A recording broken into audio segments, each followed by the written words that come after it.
Welcome to my channel. If you're a new subscriber, welcome to my channel. Um, so, um, I just want to share my experience in Ghana to you. Okay, I just returned from Ghana, and many of you who are trying to move to Ghana or visit Ghana, I want to share this honest experience, okay, to you, so you can have an idea of what you are going to encounter. So, one thing that you need to understand is that Ghana is found on the equator, okay, on the map. So, it is very, very hot.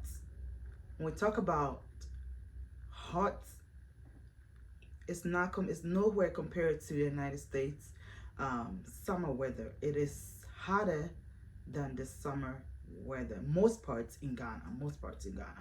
Maybe you find maybe one or two places, maybe up on the mountains, or when it rains that particular day, it's gonna be a little bit okay with the winds and everything else. But after that, the next day it gets back to hot. Okay, so understand that you are going to a hot weather zone. All right, so going to Ghana, one thing that you need to understand also is that there's not going to be what is called everywhere. Okay, yes, at the gas station or the food station there are bathrooms, but please make sure you take your toilet paper with you, because you might not even find toilet paper or sanitizer, or even soap, hand soap. So you have to take that with you to these places. um Also, one thing is that maybe you walk in the you walking in an area where there is no stores. It's just probably in the countryside. Like there's a lot of countrysides in Ghana, but probably in the remote area, there's not gonna be bathrooms, public bathrooms, or anything like that. There are public bathrooms in Ghana, but it's not a lot. Okay, and you have to pay to go. So sometimes you're gonna have to, if you're a woman, that is very, very, yeah. I feel like this is not right for any woman to do that, to go down, open their skirts, to open their legs and pee. You are going to find people peeing by the roadside. Okay, I'm talking about the men. For the men, it's for them. They just have to open their zip and then pee. They don't have to bend. So they do that by the roadside. It is something that is really common in Ghana. Just so you know. One thing that I also experience is smelling of pee, even behind people's houses and apartments, especially if you live in the town or city.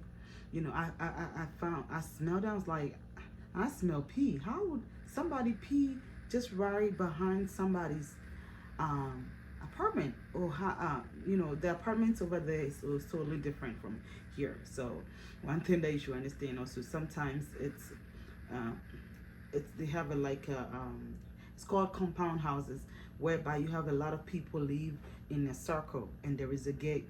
Okay, it's a gated house. So maybe that's what you call a gated house. Okay, but I smell pee, and I was like, I smell pee. Did somebody just pee behind these windows or apartments? That is sad. People do that, and that is sad. You're gonna see that. Okay, you're gonna smell that. So just be ready for that. Okay.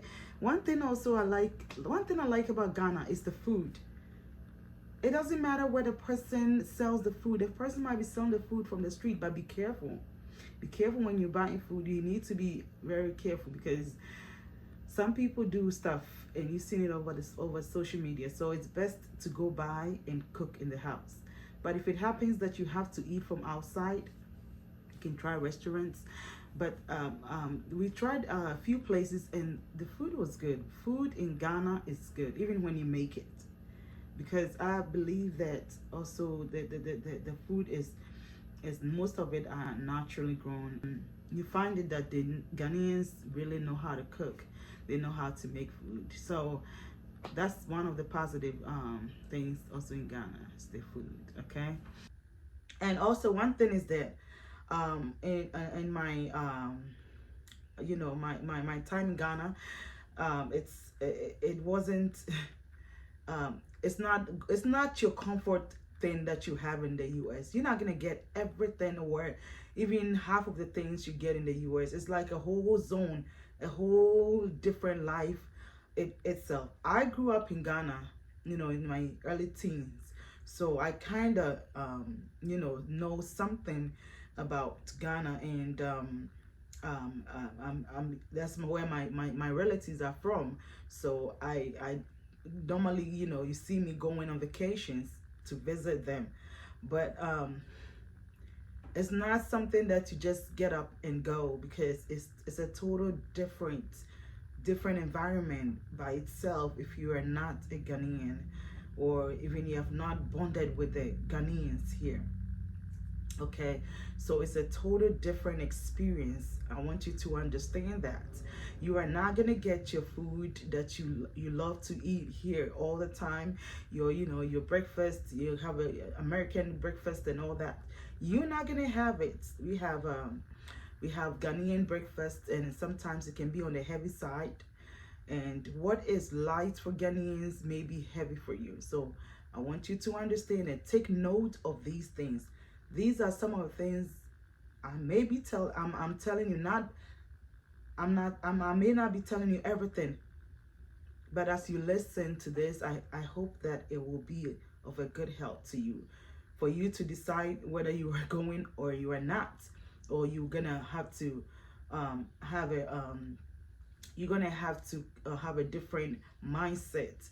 Because if you're trying to go to Ghana expecting what you've seen in the US over there, it's not gonna be like that.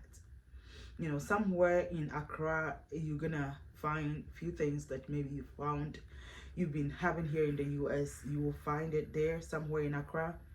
But I will tell you this, that even in Accra, it's really, somebody has to tell you this place and this place. If people don't tell you, you're not gonna be finding it, all over the place. Like, how you go to the US and you know that this is where Walmart is, where you sell this and that and this and that. It's not like that over there. So one thing that you have to also notice and understand, or know, is that in Ghana, people have different price points. Okay. First of all, what you are let me take it, little by little. When you go into Ghana, what you need to take with you. Okay, so the toilet paper is one. You have to have a lot of wipes, yes, or sanitizer, hand sanitizers, because you're gonna go to places that you're not gonna get that. So you have that on handy. Okay, you're gonna have to have a paper towel, a fan. You need a fan, portable fan, the one you can hang around your neck, or the one you can hold. Okay, you need that. You're gonna have, if you're coming from the USA, you're gonna need that big time, because it's very hot. Okay, and you're gonna need to also to have a clear mind. You're gonna have to clear your mind.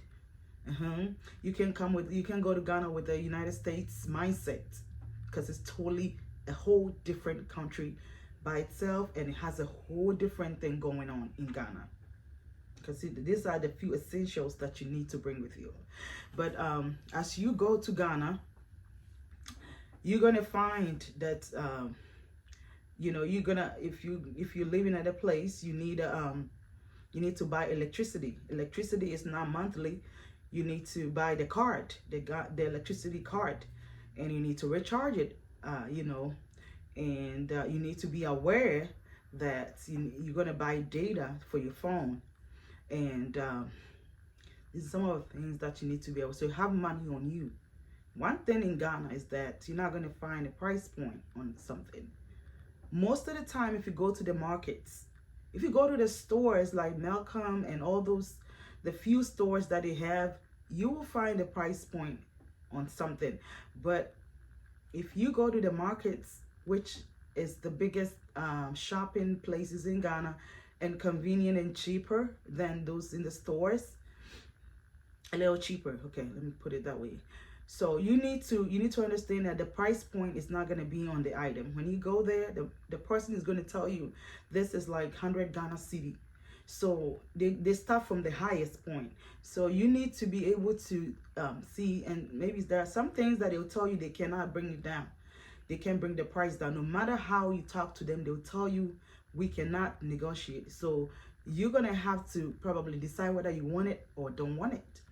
Okay, so Ghanaians are very nice people, but also you need to understand that most of them don't have jobs. Most of them are hustlers, and most of them, even if they have jobs, the cedi is lower than the dollar. So understand that people are expecting you to give them money for something that they do for you.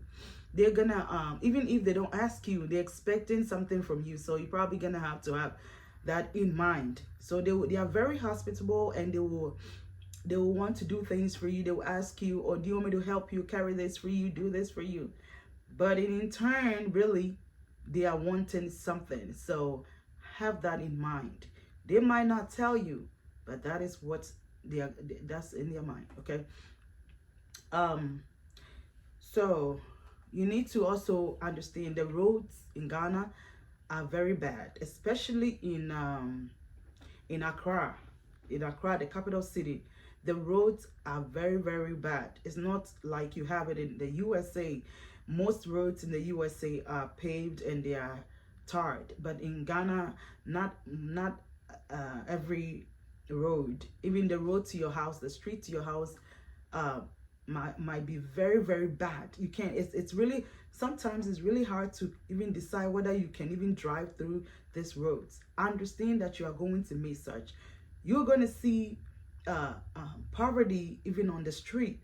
People are not just going to tell you, but you are going to see it yourself. I want you to understand that you are not going to a country whereby everything is like you find it in the USA. Okay, it's really totally it's really totally a different country by itself. It has a lot of what do you call it, things that needs to be, things that are not done right. People bribe, people do a lot of things, and the laws in Ghana, it seems like it's not working, because even though there are laws in the country, I believe every country is bound by laws. But one thing I found out is that a lot of people do things, to benefit them. If they have the money to cover their, their behind, or to cover themselves, they are okay. And they will do that. They will do everything to cover their, their things, their bad behaviors and things that they did.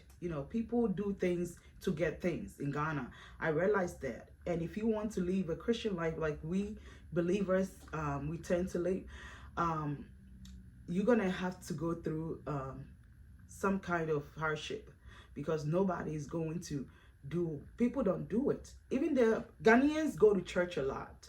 We go to church. Ghanaians are, I'll say, church goers mostly. But when it comes to obeying and doing what the law says, it starts from the top. There is a whole lot of disorderliness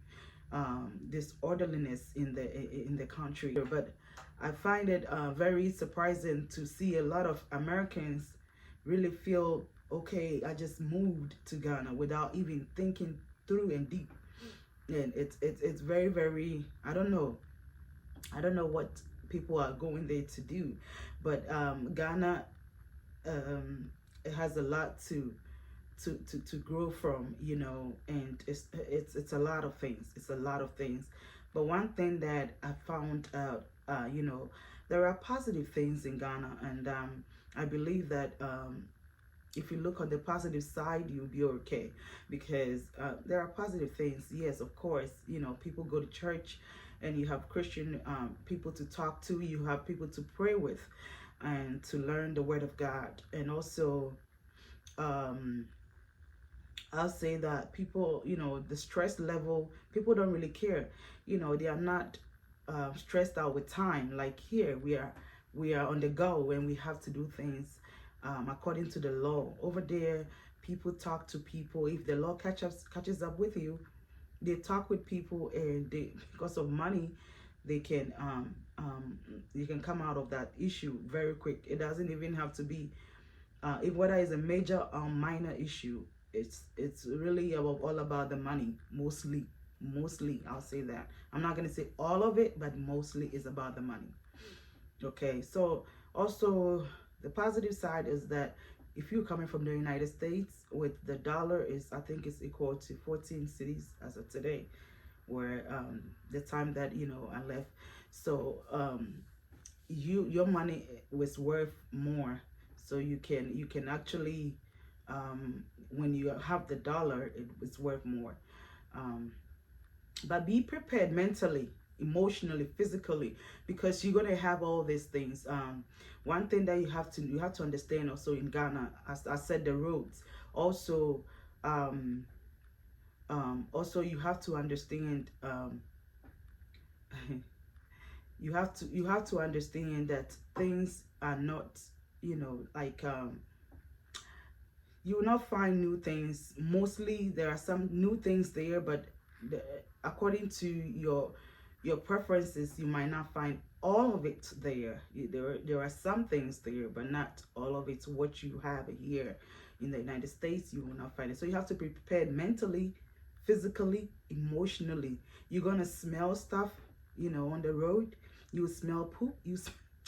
Like a lot of things you smell. I want to tell you the truth, because I don't want you to be going there and telling you something that is not.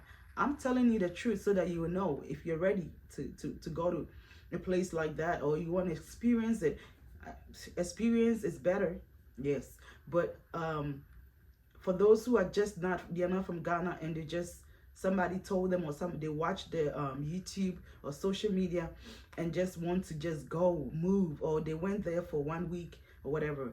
You got to, first of all, before you move to a place or whatever, you have to pray and see God's face, because you can take your ideology of how you live in the United States to Ghana. Never. You're not gonna survive. The smell in Ghana, there are places that you go, you smell food, people cooking, but mostly you're gonna smell like urine, poop in different places. You smell the gutter. Okay, you're gonna smell all these things. So I want you to be prepared and ready for it. Be very much prepared, because you got to understand this before you go there. Apart from the fun and people, if you're in the world, you're gonna have fun and go to all these places. I'm talking about worldly people who don't know Jesus Christ. Of course, you're gonna have to go to these places, and you're gonna go to the beach. You're gonna go to Dirty December, and now they have all this. One thing about Ghana is also that if you're somebody who doesn't like noise, okay, you're gonna have to find a secluded place to live, because everywhere in Ghana is noisy. People play music, people people talking, people doing, shouting, the taxis, blowing their horn. That's how they respond to, they connect with people crossing on the streets illegally, and people walking on the streets and all that. The taxis blow the horn just to get the attention. It is and if you're a pedestrian in Ghana, most of the times, and this is like 90, I saw it like 99% of the times, you are going to be the lowest, even from between you and the driver.